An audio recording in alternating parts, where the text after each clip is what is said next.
Hey coin collectors, and welcome to DC Coin World International Coin Channel. It's the 1954 Jefferson Nickel from the United States of America. We've got the San Francisco Mint one here on its back. We're looking at its back, or the reverse.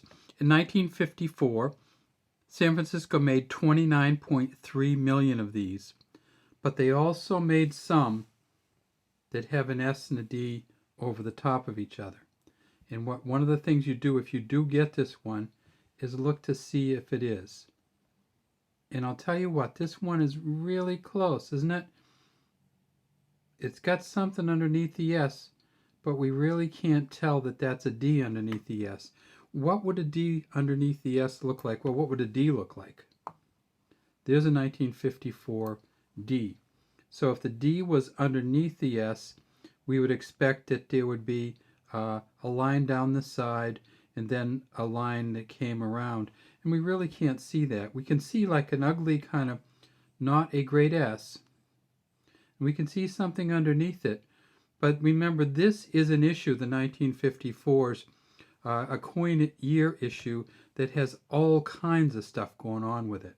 Has the double die reverse. It has the really low level dies that they used on it. Some of these you can get a new one and you can't see any steps. Some of these you can get a new one or an uncirculated one and you really can't see the windows that well. NGC, the coin grading agency, just talked about how they just use these old tired dies for these, and they were trying to cut back on the costs of the mint, and so they were trying to make everything last longer. And what happened with that was, of course, it made the nickels hard to collect because you just can't get a really good one, or not often anyway. You certainly, if you work hard, can find one that has steps on it, and it might be worth $600 or $700. Look at the front of this. Now, when you see this, sometimes you see these lines here, you think that somebody might have cleaned it, and they might have. We see that it says, "In God We Trust" here, "Liberty" here. There's a star there, and the star's pretty good. You can tell it's a star at least. 1954, and I love this little tail on the end of the 4.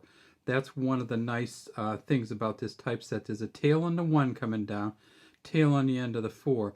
And when this is in good condition, you know, you can see the one. There'll be one on the E. See, let's look at the E. See how the E kind of flips up. And so when this coin's in really good condition, the letters on here are just like kind of a artistic script almost. Well, how many did they make in 1954? Well, they made them, of course, at the Philadelphia Mint here, and that's going to be absolutely no mint mark there. And remember, of course, that these mint marks are on the back in 1954. Didn't bring them to the front until 1967. So how many did they make it? Philadelphia, they made 47.9 million, or essentially 48 million. If you can find this coin, the Philadelphia coin, in an MS-65, it's worth probably $35 to $45.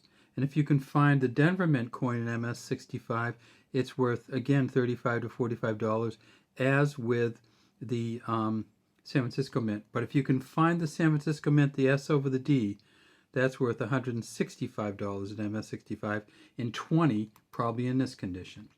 So what is on the front? Well, it says, "In God We Trust" here, Liberty. No initials. The initials didn't come back until 1967 or 66, but or didn't come on. Initially, at the beginning, Felix Schlag did not have his initials on there. It wasn't until the 60s that they put the FS under there for Felix Schlag on this coin. So how much are these ones worth? Well, they're worth about 5 to 10 cents each. If you don't have one, I'd certainly pay up to $1 to get one. You like to try to get one that hasn't been cleaned like this. Even if it looks like this, coin dealer will see this and say somebody put it into some kind of solution or tried to scrub it, and that's what that looks like right there, because you get these lines across. A lot of times it's some kind of bath with some kind of I don't know, vinegar or baking soda or something, kind of takes the stuff off of it, the dirt and stuff, but it also leaves these lines. What's a coin made of? Well, of course, it's made of mostly copper with a little bit of nickel. If you want to get these in really good condition, there is a proof set available, but that is very, very, very, very expensive. So it's going to be hard to get this as a proof coin. But if you look around, you might be able to see one of these, and if you probably can find one if you get lucky. Sometimes if you get lucky, for around $20, that's in really good shape. All right, well, if you're going to collect these, one of the things that I would advise you to do is first try to get one of everything, even if it's in really bad condition. And then what you can do is, as you go through them, if you get a new one, just rotate the old one out, and then you'll have the new ones in. And so that way you can always have a full set, even if they're not in great condition. And a lot of us feel like the first thing we want to get is a full set. When did they start making these? They started making these in 1938. Pretty much went right on through until this coin. You see this one is actually an S, because in 1938 they did have an S, the San Francisco Mint. 1954, though, was the last year that they had the S on the mint. Oh, and there's one other thing that came in between, and that, of course, was they did have some silver ones during World War II. All right, well, that's all we have today. The last year of the San Francisco Mint, Jefferson Nickel from the United States of America. I'd love to have you subscribe to our channel and leave any comments you have in the comments section.